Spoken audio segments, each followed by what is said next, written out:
Você já parou para pensar em quantas informações pessoais você compartilha nas redes sociais todos os dias?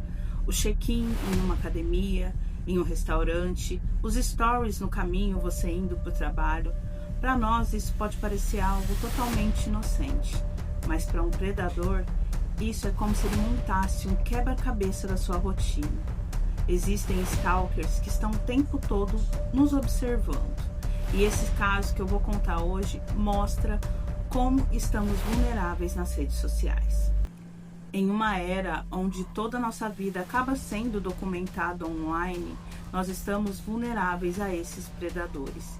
E essa história que eu vou contar hoje, que aconteceu aqui no Brasil, mostra o quanto a nossa rotina, os nossos hábitos documentados nas redes sociais pode acabar se tornando uma sentença de morte. É sua primeira vez por aqui, seja bem-vindo ao Contando Casos. Meu nome é Natália Cândido e o caso que eu vou contar hoje é sobre o serial killer de Alagoas.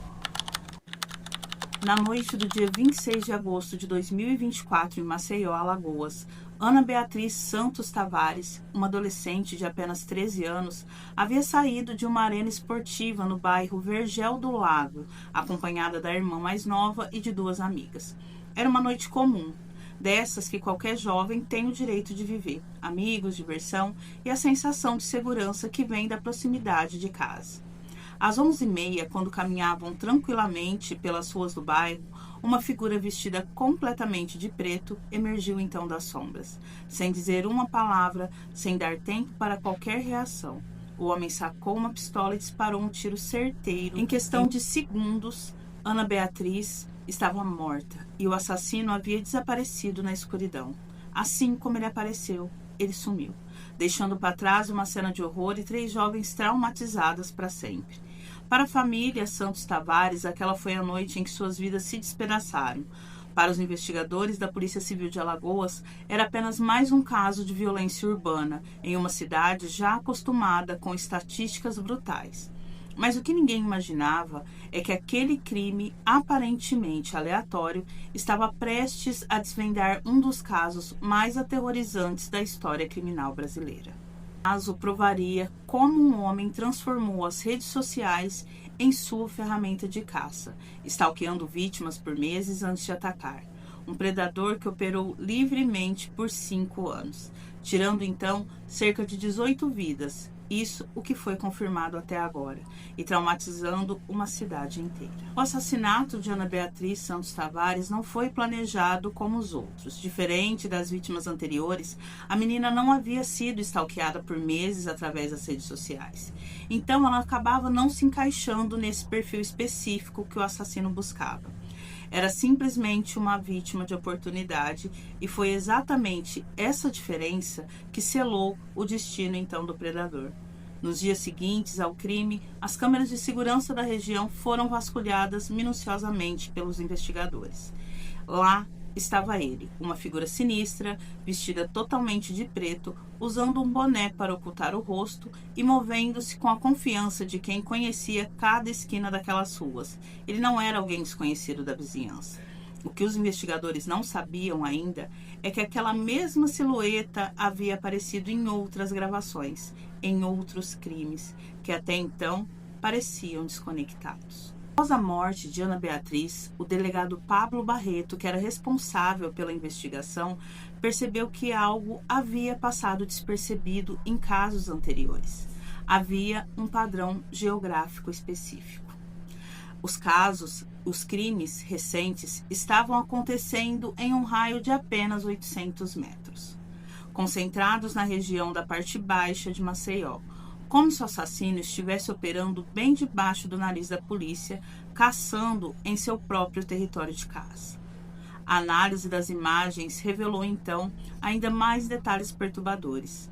O assassino sempre atacava durante a madrugada, na parte da noite, das 10, 2 horas da manhã, aproveitando a menor movimentação nas ruas. Seus movimentos eram calculados, precisos, sem hesitação. Não era um criminoso improvisado, era alguém que havia aperfeiçoado sua técnica ao longo do tempo. Até porque, nas imagens de câmera de segurança, não era visto ele descendo de algum carro, de algum coletivo, ele sempre estava a pé. Ou seja, tudo indicava que ele morava muito próximo a esses locais aonde essas pessoas morreram nos últimos meses. Em 17 de setembro, então, de 2024, exatamente 22 dias após o assassinato de Ana Beatriz, uma força-tarefa da Polícia Civil cercou uma casa simples no bairro Ponta Grossa. Era uma operação de alto risco, até porque os investigadores já sabiam que esse homem era perigoso, até pela forma que ele agia ali na região. Às 6 da manhã, quando bateram na porta, encontraram um homem de 42 anos, 43, na época eles falaram 42, algumas fontes falaram 43, de aparência comum, que atendia pelo nome de Albino Santos de Lima. O Albino é um ex-agente penitenciário e os vizinhos, ele passava ali despercebido na comunidade. Nada em sua aparência sugeria que se tratava de um dos piores serial killers da história brasileira. Durante a apreensão do Albino, os policiais encontraram duas evidências que mudariam o curso da investigação para sempre. Uma pistola calibre 380 registrada no nome do pai do Albino, o qual era um policial militar aposentado, e o celular do Albino. Essas duas evidências eram o que faria vários outros crimes também serem descobertos. O celular do Albino guardava segredos inimagináveis.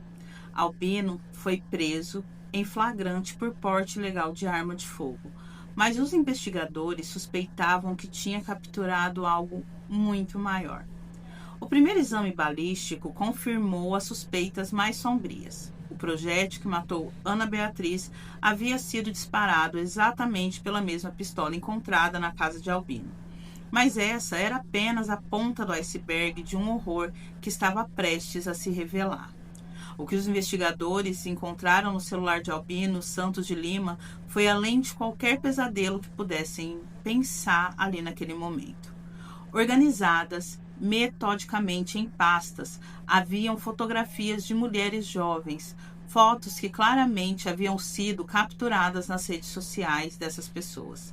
Não eram fotos íntimas ou comprometedoras, eram simplesmente imagens normal, selfies, fotos com os amigos, momentos cotidianos que qualquer jovem, até nós adultos, compartilhamos online. Mas a forma como estavam organizadas revelava sim a mente perturbada por trás da tela.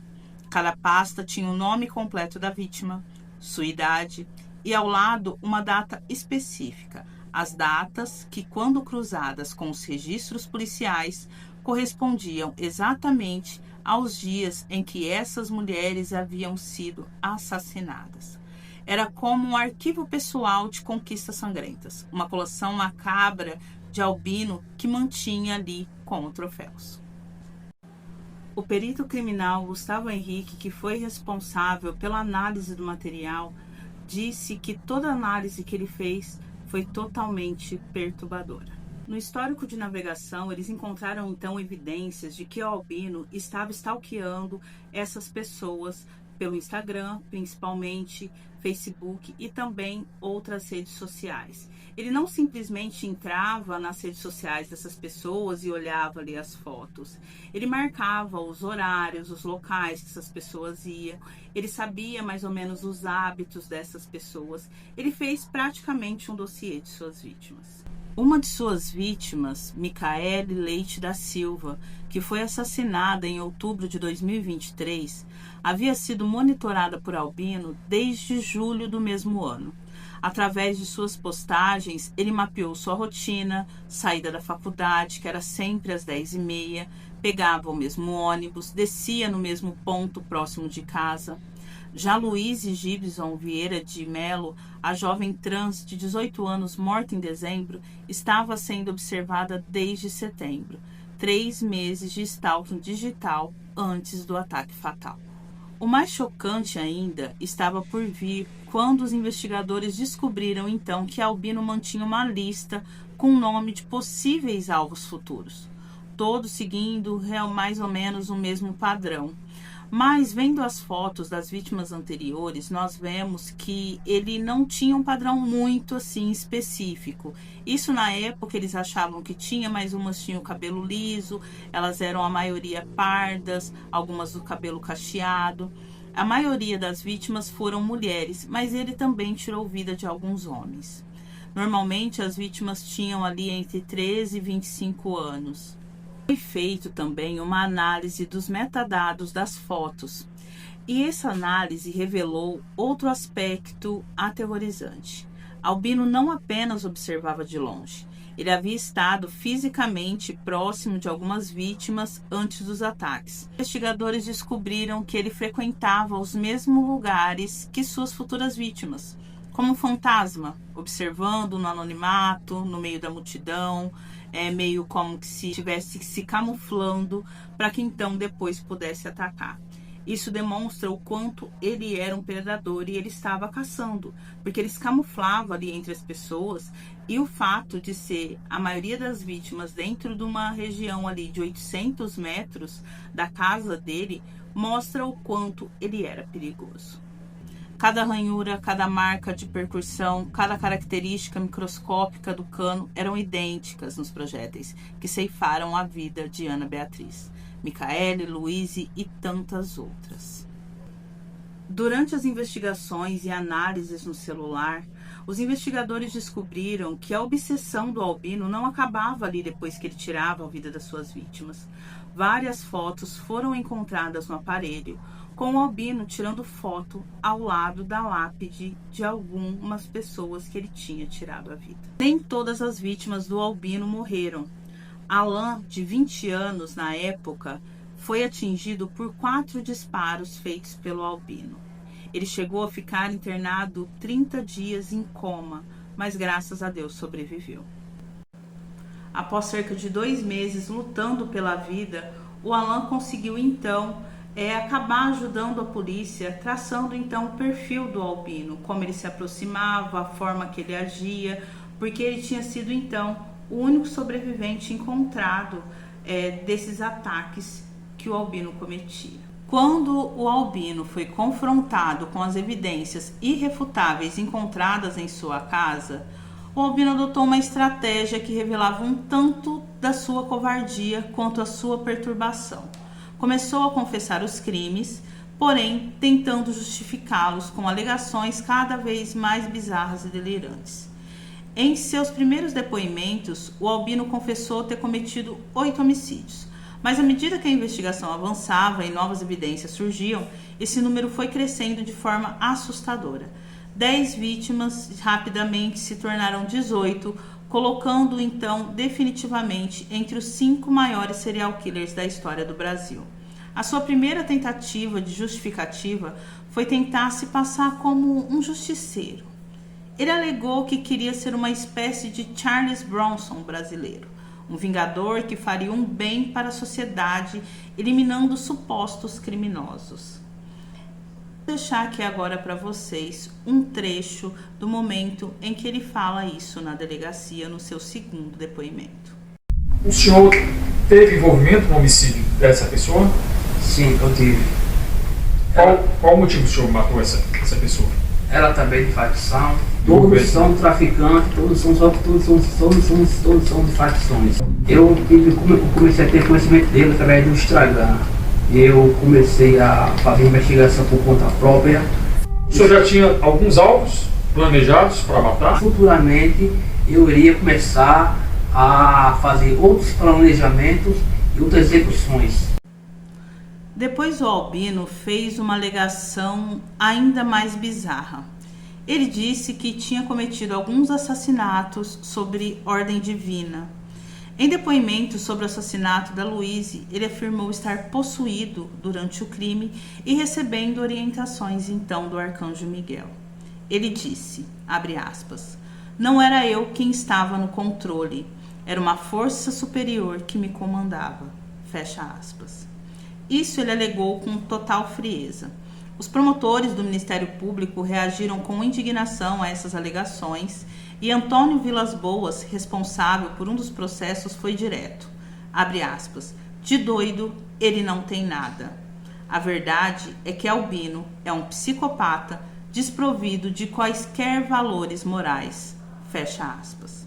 Essas alegações de possessão são uma tentativa covarde de fugir da responsabilidade dos crimes hediondos que ele cometeu. E durante as investigações, psicólogos criminais analisaram o comportamento de Albino e chegaram então a várias conclusões perturbadoras. O Dr. Ricardo Mendes, um especialista em psicologia criminal, explica que Albino apresenta todas as características clássicas de um psicopata organizacional: frieza emocional, capacidade de planejamento, ausência de remorso e uma necessidade compulsiva de controle. O que mais intrigou os especialistas foi a organização quase obsessiva então do Albino. Suas confissões eram detalhadas, precisas, com datas e locais exatos, como se fosse um relatório profissional mesmo sobre as próprias atrocidades. Ele não confessava por remorso, mas por orgulho. Era evidente que ele sentia então prazer em relembrar cada crime. Isso quem disse foi o próprio delegado do caso, o Dr. Pablo Barreto. Quando ele foi questionado sobre o stalking digital de suas vítimas, o Albino demonstrou conhecimento técnico impressionante. Ele explicou como usava perfis falsos para monitorar as redes sociais, como ele mapeava ali as rotinas, como ele identificava os momentos que essas vítimas estariam mais vulneráveis. E para ele, as redes sociais eram como se fosse uma ferramenta de trabalho. As confissões mais chocantes foi sobre o ritual macabro das selfies nos cemitérios. Quando ele foi confrontado em relação a essas fotos encontradas no seu celular, o Albino não demonstrou constrangimento. Ele disse, abre aspas, era minha forma de manter contato com elas, de relembrar nossos momentos, fecha aspas. Em abril de 2025, o primeiro julgamento do Albino Santos de Lima marcou um momento histórico para a justiça alagoana. O tribunal do júri estava lotado, com as famílias das vítimas ocupando todas as cadeiras disponíveis, numa demonstração assim de que a sociedade não se esqueceria dos crimes hediondos cometidos pelo ex-agente penitenciário. O caso em julgamento era o assassinato do Emerson Wagner da Silva, o barbeiro, de 17 anos, morto em janeiro de 2024. A defesa do Albino tentou alegar insanidade mental e a diminuição da capacidade de entendimento dele. Seus advogados argumentaram que os crimes foram cometidos sob influência de transtornos psiquiátricos não diagnosticados, mas a estratégia não convenceu o júri, especialmente depois do depoimento técnico dos peritos que confirmaram plena capacidade mental do réu. Após então 8 horas de julgamento, o veredito foi unânime: culpado. Albino, por esse caso, foi condenado a 37 anos, 1 mês e 15 dias de reclusão. Era apenas o primeiro de muitos julgamentos que aguardavam então o serial killer. Em junho agora de 2025 veio o segundo julgamento. Dessa vez veio pelo assassinato de Luiz Vieira de Mello. O caso de Luiz foi particularmente impactante, porque evidenciou o preconceito e a vulnerabilidade da comunidade LGBTQIA+. A jovem trans de 18 anos havia sido stalkeada por 3 meses antes de ser executada, quando então ela voltava da escola. O promotor Antônio Vilas Boas conduziu a acusação com rigor técnico impressionante. Ele apresentou ao júri evidências detalhadas do stalking digital, perícia balística conclusiva e depoimentos emocionantes da família. A Luíse foi morta não por quem era, mas por um predador que a escolheu como um troféu. Mais uma vez, a defesa tentou ali alegar transtornos mentais, chegando ao ponto de sugerir possessão espiritual. A estratégia foi recebida com indignação, tanto pelo Ministério Público quanto pelas famílias ali presentes. De doido, ele não tem nada. A verdade é que Albino é um psicopata desprovido de qualquer valor moral, rebateu então o promotor do caso. A condenação nesse caso foi unânime. O júri foi unânime nesse caso e ele pegou então 24 anos e 6 meses de prisão. Durante a leitura da sentença, os familiares da Luíse choraram de alívio, sabendo que ao menos uma das muitas injustiças estava sendo reparada. A justiça, nesse caso, foi feita pela Luíse, mas a dor da família de perdê-la é algo que jamais vai passar. Isso são palavras da mãe da Luíse após o julgamento. Em setembro agora de 2025, o terceiro julgamento trouxe uma particularidade especial. Pela primeira vez, a principal vítima estava viva para testemunhar. Alan Vitor dos Santos Soares, o jovem de 20 anos que sobreviveu ao ataque de Albino, prestou um depoimento emocionante sobre a noite em que quase perdeu a vida. Ele disse, abre aspas, passei mais de 2 meses no hospital, 30 dias em coma e ainda convivo com sequelas. Alan disse isso ao júri, fecha aspas. Perdi parte da audição, tenho dificuldade de mobilidade e desenvolvi síndrome do pânico, mas estou aqui para que a justiça seja feita. Fecha aspas. O depoimento do Alan foi decisivo para a condenação.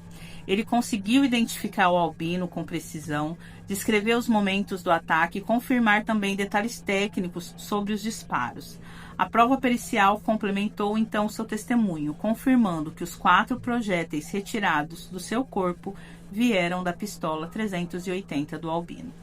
Nesse caso, o Albino foi condenado a 14 anos e 7 meses de prisão por tentativa de homicídio qualificado.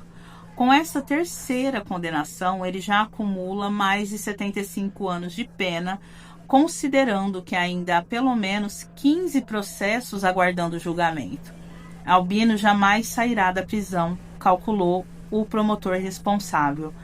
Mas os julgamentos ainda estão longe de terminar e a Promotoria de Justiça já ofereceu denúncia por todos os 18 homicídios confessados por Albino. Cada uma das 18 famílias terá seu dia na justiça. Cada uma das 18 vítimas terá sua história contada no tribunal. O impacto jurídico do caso transcende as condenações individuais. O Tribunal de Justiça de Alagoas está usando o caso como modelo para aperfeiçoar, então, protocolos de investigação de crimes seriais. Esse caso mostra a importância da perícia científica, e da integração entre as delegacias na investigação de serial killers. O caso do Albino deixou cicatrizes permanentes na sociedade alagoana e serviu como um alerta brutal sobre os perigos da era digital. Com 18 homicídios confirmados e 6 tentativas de assassinato, ele se estabeleceu definitivamente como um dos 5 maiores serial killers da história brasileira. 18 famílias destroçadas, dezenas de amigos traumatizados, uma comunidade inteira com medo durante anos. O impacto psicológico de seus crimes ressoa muito além das vítimas diretas. O aspecto mais perturbador do caso foi como Albino transformou nossas ferramentas de conexão social em armas de predação. Instagram, Facebook, Story, tudo que usamos para compartilhar momentos felizes se tornou munição para um stalker digital. Cada selfie inocente era analisada em busca de pistas sobre as rotinas e a vulnerabilidade de suas vítimas. Esse caso nos deixa lições preciosas sobre de como nós usamos as redes sociais. Enquanto para nós é um momento ali de compartilhar momentos felizes, coisas do nosso cotidiano, infelizmente tem predadores que possam estar nos observando. Quantos mais albinos pode ter escondido por trás da tela de um celular, de um computador, observando toda a nossa rotina?